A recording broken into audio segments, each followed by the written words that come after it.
15 दिवसापासून बेपत्ता असलेल्या 30 वर्षीय युवकाचा कुजलेल्या अवस्थेत मृतदेह आढळून आलाय।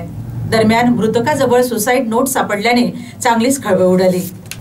यवतमाळच्या वणी तालुक्यातील कायर येथे एका 30 वर्षीय युवकाचा कुजलेल्या अवस्थेत मृतदेह आढळून आला। अजय शेंडे असे मृतदेह आढळलेल्या युवकाचे नाव आहे। गेल्या 13 दिवसांपासून युवक हा बेपत्ता होता।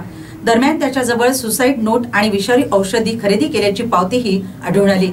मराठ्यांना ओबीसीतून आरक्षण का दिले म्हणून आत्महत्या करीत आहोत अशी सुसाईड नोट आढळून आली, तर विषारी औषध केलेली पावती आढळून आली।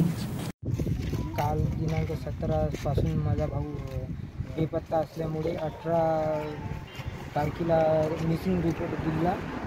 त्याच्यामुळे 15-20 दिवसानंतर इथं वणी बायपासवर एक बॉडी मिळाली। तर तिथं पोलिसांनी चौकशी केली का त्या बॉडीपाशी काहीच नव्हतं, पण आज सकाळी चेक केल्यावर तेच सुसाईड नोट मिळाली। ओबीसीला आरक्षण, मराठ्यांना आरक्षण ओबीसीतून मिळालं म्हणून सुसाईड केले। आपण कोण आहे त्यांचे? मोठा भाऊ चेतन पुंडलिक शेंडे।